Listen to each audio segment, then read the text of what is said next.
Chapter 7. Thursday early morning. As soon as Doreen had breakfast the next morning, she cleared off the kitchen table, except for her coffee cup, took out the large envelope from Penny, opened it up and carefully spread out everything from inside. The dagger was small, but had a lethal-looking blade with a very fine tip to it. She laid that off to the side. She then read the collection of papers. There wasn't much. A couple newspaper articles about Johnny having gone missing, a poster asking for anybody to come forward who knew anything about Johnny's whereabouts, and a couple statements with a timeline the family had given to the police. They all offered nothing new. She frowned. There isn't anything to go on. I'm sorry, Penny, but I have no clue what I'm supposed to do with this. As she sat here pondering, an email came through from the appraiser about the letter she'd found under Nan's bed. This is lovely, he wrote, and definitely proof of provenance. She smiled at that. As she read further, she realized he still wanted her to go through the accordion folder of documents for any more paperwork related to the antiques. She didn't know why she was hesitating, but she needed to sort through it. Putting everything back into the envelope Penny had given her, Doreen worried that she could do nothing for Penny. All Doreen could hope for was that Mac would send her something of interest from the police file when he had time. After a trip to her bedroom, she walked into the living room with the accordion folder she'd found in the bottom dresser drawer. She sat on the couch and pulled out the envelope stuffed inside, each with a handwritten generic label of its contents. Everything was in here, from last wills and testaments and personal certifications, to medical records. They were important documents, but nothing to do with the antiques. The very last envelope she brought out was only half the size of the others. She slowly set out its contents on the coffee table. The receipts were old, some were handwritten and hard to read. She could not make out very much of any of it. Maybe it would make sense to the appraiser, but she had no reason to believe these receipts had anything to do with what she and Scott were particularly looking for. She put everything back in that envelope, then decided the only way through this was to ignore the envelope designation and sort out all the contents themselves. She took everything out of the accordion folder and laid it all one at a time on the coffee table. She didn't find what she'd hoped for, provenance confirming a gold mine of million-dollar antiques, but still Doreen unearthed a gold mine of family information. She pulled out the medical file and opened it, found a copy of her own birth certificate, which was not surprising, until she saw a DNA certificate and froze. Nan had had Doreen's DNA tested against her son's to make sure Doreen was Nan's blood granddaughter. Doreen winced at that. But she couldn't really blame her grandmother, because her mother had been much less than a one-man kind of woman. Doreen laid that down along with her birth certificate and slowly went through everything she had from the first envelope. It was a hodgepodge file of everything her mom had sent over time to Nan. It brought back memories, but it was also sad. Doreen put everything back in the appropriate envelope, reminiscing about a childhood she barely remembered. Obviously Nan had kept mementos of it all. And at least the DNA had confirmed she was truly Nan's granddaughter. She wasn't sure what Nan would have done if she'd found out that Doreen wasn't her blood relative. That would have been hard too. Particularly with her father gone, it would have been devastating for Nan to learn otherwise. And to think that Nan had some reason to get Doreen tested was just sad. She went back through the other stuff, only to find nothing of the further provenance she searched for. A copy of Nan's last will was here, but it was sealed. Then the paperwork on the house, which was great because now Doreen had a place to file the new deeds when they came. Nan had saved copies of receipts for work done on the house years ago, like how the roof was 15 years old. Also good to know that she'd at least get another 5 or 10 years out of it, hopefully. Other receipts went even farther back, but nothing regarding the antiques in questions. Another envelope was full of correspondence. Doreen pulled it out and looked at all the cards and letters. Some of them were on very thin tissue paper. She went through them carefully, smiling at some that appeared to be from lovers who Nan had walked away from. Nan had led a wild and colorful life. Doreen picked up a piece of paper, recognizing the handwriting. Checking the signature on the bottom, she saw it was to Penny from Nan. Doreen read it quickly, Nan sending condolences on the missing state of Johnny and hoping for a quick resolution to the problem. How very like Nan, Doreen thought. The letter was dated 29 years ago. So then why was it in Nan's possession and not Penny's? Maybe Nan had written it, but hadn't sent it? Doreen would ask Nan about it. She set it off to one side to deal with later, but she needed to know now. She phoned Nan. When her grandmother answered, she said, "Hi, Nan.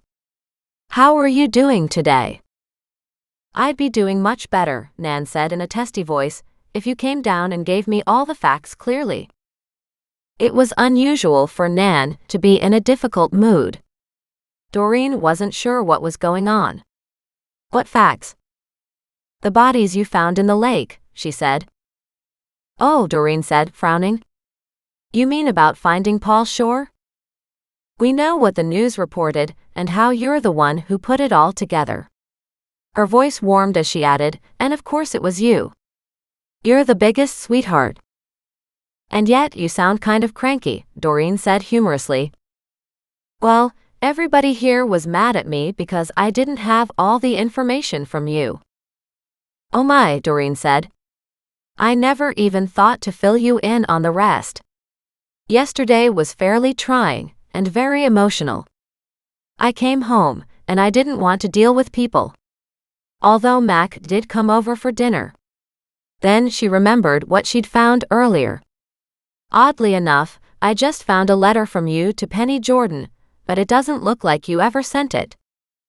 Nan said thoughtfully. "That doesn't make sense. It's about Johnny, her brother-in-law who went missing." "Oh yes, Nan said.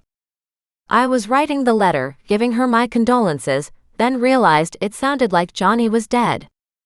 I didn't want her to think Johnny was dead.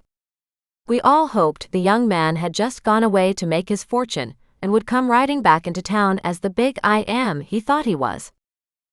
A tone in her voice made it sound like she knew Johnny better than Doreen had suspected. "Did you know Johnny?" "He used to rake my yard every once in a while, but, like so many kids, he thought he should get paid way more for the little bit of work he did," Nan said with a sniff. "But he was pleasant enough. He was running around town with the wrong gang, and that made things difficult when he went missing." "When you say the wrong gang, who?" "Well, Freddie Black was bad news at the time. And Thomas Burgess. I can't remember who else. But they were always getting into trouble with the law. You know, like throwing rocks at cars and just generally being a nuisance. Vandalism. Then they got into the drug scene. But I don't think it was all that bad. At least I didn't hear too much about it." "So you knew Johnny fairly well then?" "Enough that when he went missing I felt sorry for the family. To think of it being almost 30 years ago now, that's so sad." "It is, isn't it?" Doreen said sympathetically. "Penny asked me if I'd look into the case." At first nothing but silence came over the phone, then Nan laughed. "Oh my," she said. "That is fantastic." "No, it's not," Doreen grumbled. "I have absolutely nothing to go on. All of the cases I've worked on so far have had connections and trails, things I could follow up on. What am I supposed to do with a young man who walked away from his family's backyard 29 years ago, for heaven's sake?" "Well, you can't speak to the two people I mentioned because they're both dead. They were killed in a car accident not long after Johnny disappeared." "Oh." Doreen walked into the kitchen and wrote that down on a notepad. "I wonder if it had anything to do with Johnny going missing. Meaning, they might have committed suicide because of what they did to Johnny?" Nan's voice dropped. "You know what? I never even thought of that. You have a different perspective than most people. I'm glad you're looking into this. Now it's a big mystery I really want you to solve. I will try to solve it for Penny's sake, Doreen said, but there isn't anything here for me to work with. Otherwise, I'm sure the police would have done something with it. Cold cases from before the widespread usage of the internet and cell phones and DNA, Nan said, just weren't the same types of investigations. We have so many more tools available now. Sure, but there was no body, no crime scene, she said. We don't even know if he is dead or not. There were so many runaway kids back then that no one even tracked them. I swear it's in the thousands every year now. I think it's probably more than that, Nan said. But back then, we didn't have any way to maintain communication or to share databases between provinces. For all we know, Johnny went to Ontario and built a life for himself there. Did he have a vehicle, do you know? Doreen asked. Yes, Nan said. It was an old car. I don't know what kind it was, but I do remember it was the car the two guys killed themselves in. Doreen straightened. His friends were driving his car? Yeah. We were all wondering what that was about, but the police didn't seem to think anything of it. When Johnny first disappeared, his car did too, so we just thought he'd drive home anytime. Only he didn't, and the boys died while driving it. I suspect they did think something of it, she said, but if the car didn't reveal any evidence, then I'm not sure they had anything to go on. True, Nan said. But you might want to cross-reference their case to Johnny's. Sure. What were their names again? Burgess and Black. Okay. Got it. She wrote them down, then said, I'll send Mac an email asking if they're mentioned in the case files. Ha! He's a great source of information for you. I don't know about that, Doreen said with a smile. He's not allowed to tell me much. But in an unusual twist, the police commander stopped me yesterday on my way home after we found the two bodies in the lake. He shook my hand and thanked me. Oh my goodness. Isn't that lovely? Peter Cochran is a nice guy, Nan said. He was a little young for me, but for a weekend or so, he was great fun. Doreen's eyes popped wide open. Are you saying you had an affair with the commander? A very long time ago, Nan said with a delightful laugh.